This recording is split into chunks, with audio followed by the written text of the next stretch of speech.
All right, everybody. Welcome back to Strongman Personal Finance. I just saw this video pop up on Amit Kukreja's YouTube channel titled Meet Kevin, The Haters Are Broke. And something occurred to me all of a sudden.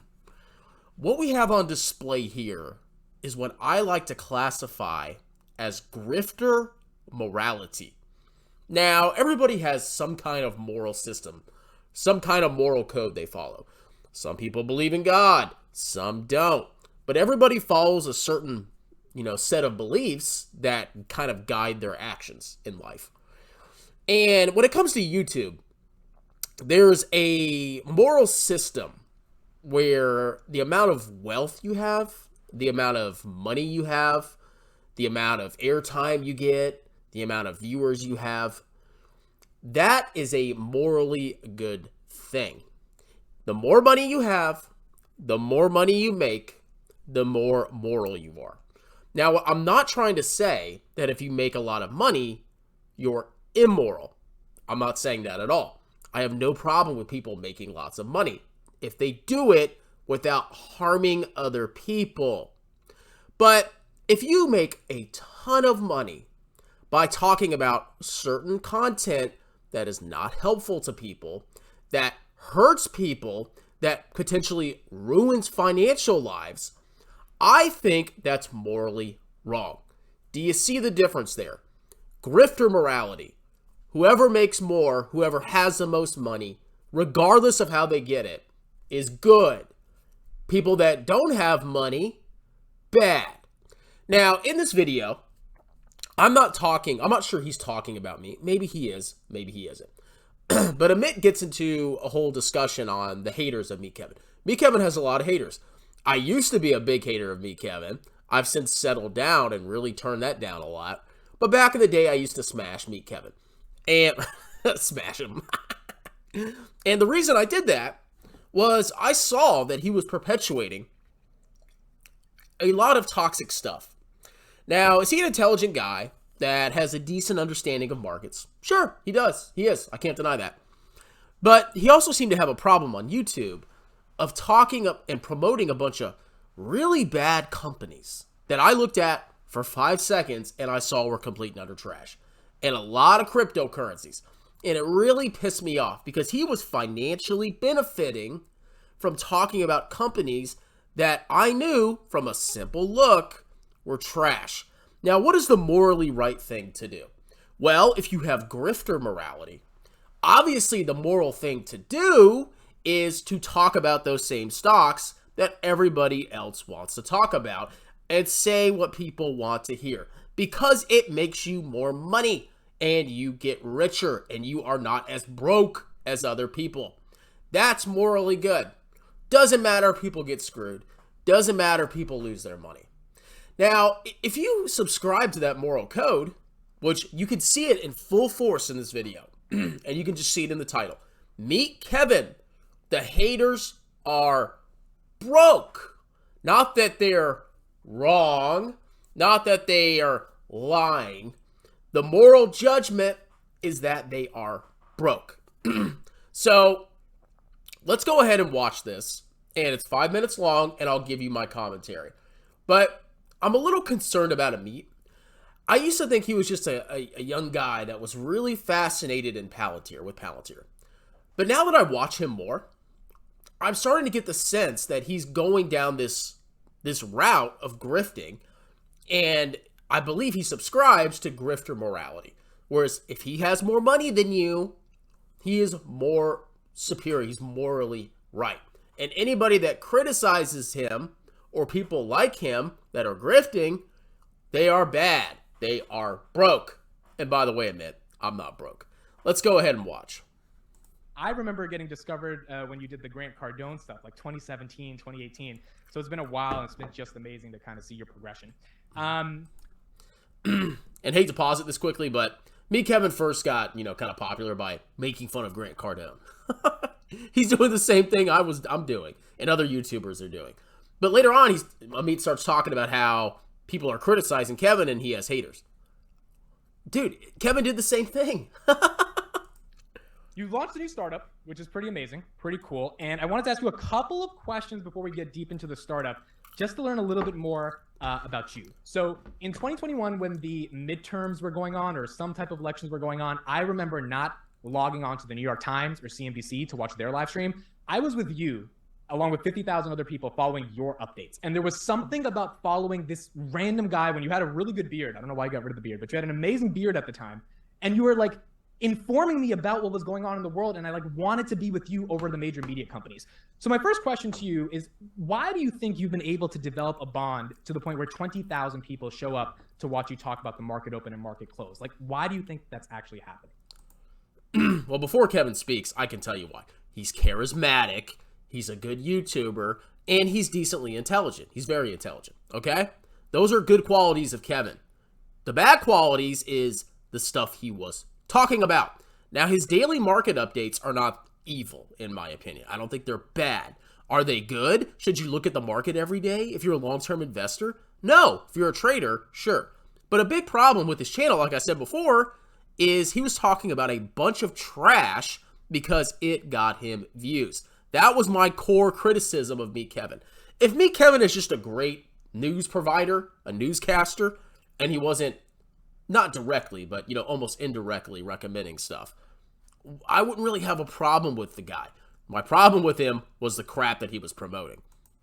Yeah, you know, it's incredible, and the way we deliver content or value is always kind of shifting, especially now. Like more people are out and working again, so they have less time. But sure, I mean, when we cover CPI or the Fed, it's incredible. There are 20,000-30,000 people there, and it's really remarkable. It's really great to be able to sort of lead that experience, and it's an honor. So I'm really grateful for everybody who supports me in that, and I just love it. I don't know, I love when this stuff goes on. It's like, it gets me excited. Like, all right, what report are we covering today? You know. But do you think there's a unique reason people click on you? I mean, outside of the fact that you're in their algorithm, like there's a reason they come to you for the analysis over a mainstream news source. You know, I don't know. I haven't really thought about that before. I guess if I had to, I think what you have with mainstream media is you have a lot of rigidness, right? There's somebody who's preparing the script, and then there's somebody who's reading the script. You know, I almost never have scripts. Usually it's all right, let's make an outline together if I'm live. Like if I watch Jerome Powell, I'm putting some notes down and I'm like, oh man, this is crazy. Let's talk about it, you know? And it's, I don't know, it's fun, it's organic. And if people leave comments, we can kind of engage with those as well. And it's sort of I think the way news should be done. Like, oh my gosh, this happened, let's have a conversation about it, rather than this, oh no, got to worry about pushing some kind of agenda, you know, don't want certain politicians to get upset. Right. Another reason Kevin is appealing is because he has a sort of youth appeal. But what's happening is he's progressing from YouTuber, small-time YouTuber, where eventually I think he will eventually become the Wall Street talking head that he is kind of juxtaposed against. Because if you think about it, he's already appeared on Fox News multiple times. He's starting his own ETF. He's starting his own company that is going to become public. He's moving in that direction. But when he was like just a YouTuber, yeah, it's appealing. I mean, you're young. You probably watch YouTube. Mainstream media is boring. He's more personable and appealing to you. That's kind of why I thought he was so popular. Plus, he's, like I said, intelligent, charismatic, blah, blah, blah, blah, blah. It's exciting. I mean, it actually inspired me to do my own market close and market open. I get like 100 people, and I'm so grateful for those 100, you know, but like the fact that they choose to show up and listen to me talk about, you know, the market opening, it's just an amazing feeling, and it's super fun. So here's where I think Amit is starting to show part of his true colors. He copied Kevin, which is fine. You know, you can copy people on YouTube, but he copied him because, 40, 50,000 people watched. So now Amit, whatever his freaking name is, can someone tell me what his knowledge is of finance? He's he's a debater, okay? What does he know about investments? Absolutely nothing. You can see the stocks that he buys. He just buys them because they sound cool. And then he, you know, reads news articles of, Palantir got a contract. Oh my God. That's the kind of investor he is. But he doesn't care. Me, Kevin, got lots of views by doing streams. He gets he's trying to get lots of views. That's what he's doing. And we'll go look at his YouTube channel, and I'll show you how he's really going down this route and how I think he's guided by grifter morality, because he wants to be rich too. And I don't think he cares how he gets there. Awesome. Okay, so with all the attention that you have comes some negative attention. And it's this weird phenomenon in finance YouTube in particular over the past 8 months, where I think maybe because of the bear market, there has been a lot of channels that have rose to prominence quite literally off the back of your face. Literally off your face in the thumbnail. And so my question to you here is, you're starting a startup, and we're going to talk about it more in a second. The documentation and the journey of that startup and all the ups and downs you have is going to invite a lot more attention from some of these people that just want to see you fail. How are you mentally dealing with that? Because I could not imagine waking up every day seeing 17 people say, I'm a scam, I'm a fraud. And like how do you actually get through that throughout the day and focus on the positives and keep creating content? Yeah, you know, I like how Amit says that this all started 8 months ago. I take it as I'm very proud of what I did. When the clown market was going on, stocks were going up, crypto was going up, I was criticizing it, okay? I've been criticizing Meet Kevin, Jeremy LaFave, all these other losers during the height of the bull market. And people made fun of me, called me stupid, a paid shill, a moron, all the names in the freaking book. And I got so many trolls. And guess what? I was right. And I'm going to rub it in everybody's freaking faces, because it was obvious to me that we were in a clown market, and it was obvious to me all these YouTubers were just taking advantage of their audience and getting views for content regardless of how much they harmed them. And to me, that's morally wrong. But if you have grifter mentality, grifter morality, what's the harm? I'm getting more views, I'm getting more money. That's all that matters. There's a really famous saying. It's reputation is what others think of you, and character is what you are. And so every day I wake up, I'm like, I know that I'm doing the best thing I could possibly do, providing the best value I possibly can. I know at the bottom of my heart exactly when I make a mistake, when I get things right, and having that faith and that integrity of, I know, for example, with my startup, that I'm going all in because I would never want to lose somebody else's money that I'm in control of, right? And that's what I am with the company. So that gives me a lot of responsibility, and I have to be able to rise above this noise, because that's really what it is. It's just it's noise.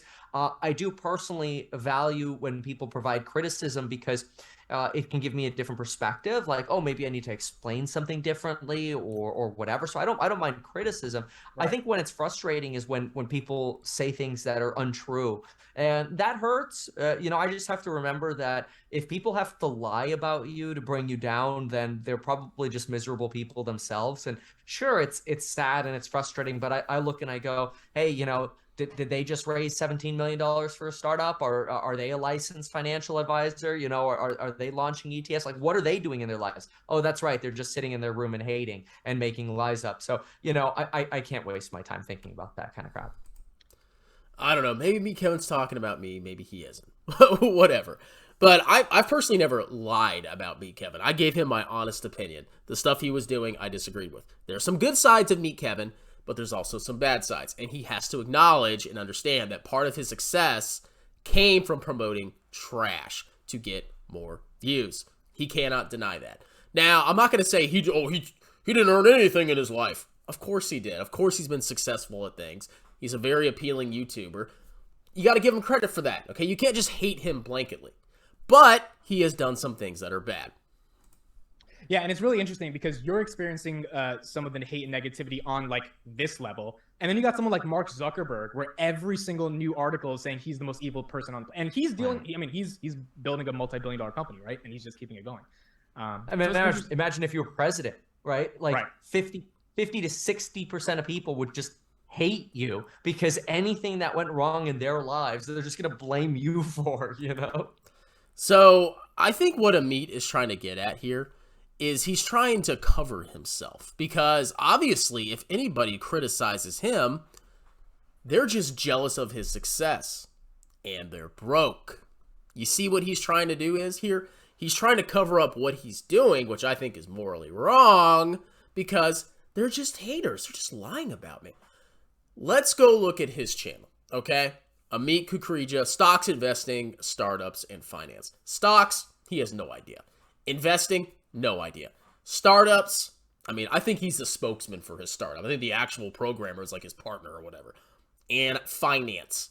Oh, okay, man. I mean, come on. So let's go look at some of his videos. What is he talking about? Palantir, which has been a massively unprofitable company, and I have severe criticisms. Why does he talk about Palantir? Look at the views. It gets views. You don't think I could talk about Palantir all day, every day? You think I'm not smart enough to talk about trash stocks to get more views and to get more money? Absolutely, I could do that. I know way more about investing and way more about accounting and finance than you will ever know in your entire life. But I don't do it because I think it will result in harm. That's my morality. Your morality is a little bit different, okay? Next, we got him and Gabe. I don't know how these two met. Gabe's like an options guy. I think options are dangerous. I don't think they're a good idea. I have a lot of criticisms of options. But hey, partner with an options guy, all right? Here's another thing. This guy is ticker symbol U, the catalyst Intel. So he's making a video about Intel. Ticker symbol U is one of the scammiest, most disgusting hypester YouTubers I've ever seen. I've covered him briefly, but he's basically a Cathie Wood shill. All he does is talk about what Cathie Wood talks about or what Cathie Wood invests in. Can you imagine the millions of dollars people have lost listening to ticker symbol U because he has nice editing skills? But it doesn't matter because he makes money. That's all that matters. So, of course, Amit is going to partner with him, okay? Let's see. Alex Karp. Oh, SoFi. Another company that I have reservations about that has crashed massively. Why is Amit talking about it? Does he really believe in it? Or is he doing it to get clicks, and that could potentially lead to more money and potential investors in his startup? DNA, Ginkgo Bioworks. Another company that I think is trash, that has fallen massively. Why is Amit talking about it? Does he believe in it? Or does he just want more clicks, more ad revenue, and more investing into a startup? Let's see. Palantir, Ginkgo Bioworks, another ticker symbol U. Robinhood, I don't know if he's pumping it or not. So you can kind of see from his channel, he's diversifying out of Palantir to get more clicks. Oh, Snapchat. I don't know what to say about Snapchat. I think that's been unprofitable for a while. Every single hype or popular stock. Tesla. He's talked about Tesla. Why is he talking about Tesla? Does he believe in it? Or does he want more clicks and startup money? I don't know. So, I don't know. Maybe I've mischaracterized Amit, okay? But the title of this video, "The Haters Are Broke," really speaks volumes about his character. I'll leave that with you guys. Cheers.